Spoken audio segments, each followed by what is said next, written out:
नमस्कार मित्रांनो, मी आज माझा आणखीन एक अनुभव तुम्हाला शेअर करणार आहे. मी नेहमी बाहेर म्हणजे घराच्या बाहेर कुठे जाताना मला जर कोणी भेटलं आणि त्यांनी मला विचारलं, काय कशी आहेस, तर मी लगेच त्यांना काय उत्तर देते माहिती आहे? मस्त आहे, ऑल इज वेल. मी हमेशा खुश असते, मी मस्तच आहे. ते म्हणजे जे कोणी मला विचारतात ते माझ्या तोंडाकडे बघत राहतात.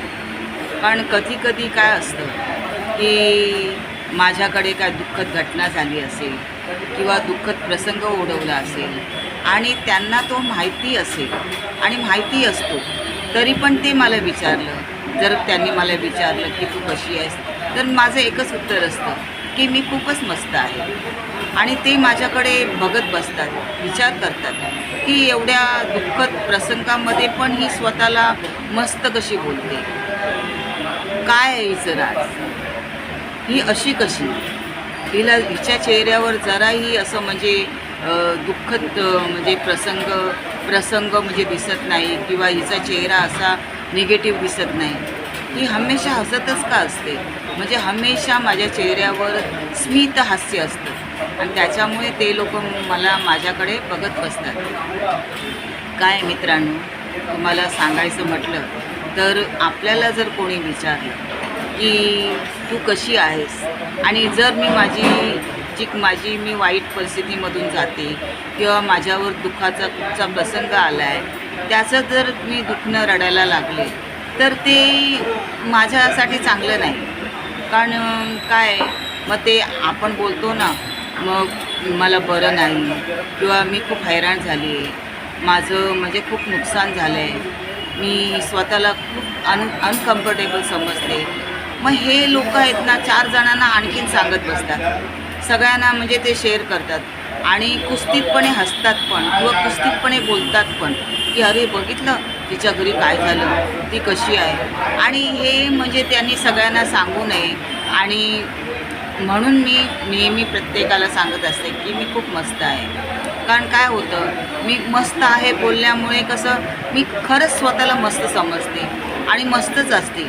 माझ्यावर कोणत्याही प्रसंगी कोणता वाईट प्रसंग आला, बिकट परिस्थिती आली, तर त्याच्यातून मी मार्ग काढते आणि मला नक्कीच चांगला मार्ग मिळतो. मी कोणाला माझं म्हणजे दुखणं सांगत नाही, म्हणजे फक्त जवळच्या व्यक्तीला सांगते किंवा मी आजारी असेल तर मी डॉक्टरांना सांगते, सगळ्यांना सांगत बसत नाही. कारण काय आहे, लोक म्हणजे चांगलंही बोलतात, काही लोक वाईटही बोलतात, कोणाला मजा येते तर कोणाला वाईट वाटतं. सगळ्या प्रकारची माणसं आहेत इथे आणि सगळीच माणसांची मनं एकसारखी नसतात. तर त्याच्यामुळे दुसऱ्याला न सांगणं हे तेवढंच बरं. कारण आपली परिस्थितीमध्ये आपल्याला कोण मदत करायला येत नाही. एखादा येतो, तो पण जवळचा व्यक्ती असेल तर, किंवा एखादा म्हणजे घनिष्ठ मित्र असेल तर, नाही तर सगळेच म्हणजे कसं विचारपूस करतात आणि निघून जातात. पण आपल्याला ते कळायला पाहिजे की आपण यांच्याकडे काय शेअर करायचं. कारण आपली परिस्थिती आपल्याला काहीतरी चांगलं शिकून जाते आणि त्या परिस्थितीवर मात करायची शक्ती आपल्याला मिळते. कारण का, आपण हमेशा पॉझिटिव्ह असलो तर. आपण निगेटिव्ह असलो तर आपण त्या खोलवर जातो आणि त्याच्यातच रुतून बसतो, अगदी तळागाळाला जातो. तर त्याच्यापेक्षा आपण नेहमी आनंदी असणं, नेहमी चांगले विचार करणं, नेहमी चांगलं म्हणजे विचारांची देवाणघेवाण करणं, हे आपल्यासाठी खूप चांगलं आहे. कोणताही प्रसंग येऊ दे, असे ना का मोठा प्रसंग, पण तो आपल्या कल्याणासाठी आला आहे, आपल्याला काहीतरी शिकवायला आला आहे किंवा ह्याच्यातून आपण काहीतरी शिकू आणि त्या प्रसंगावर आपण मात करू, असा जर विचार केला तर आपण नक्कीच आनंदी होऊ. आणि समाधान हे सगळ्यात समाधान हेच आनंद आहे.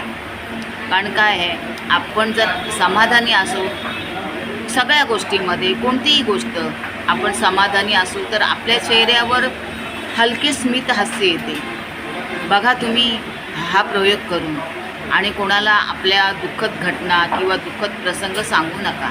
कारण ते लोक काय आपला तो प्रसंग काय सोडवणार नाही किंवा आपल्यावर आलेली दुःखद घटना ते काय स्वतः आपल्या खांद्यावर उचलून घेणार नाही.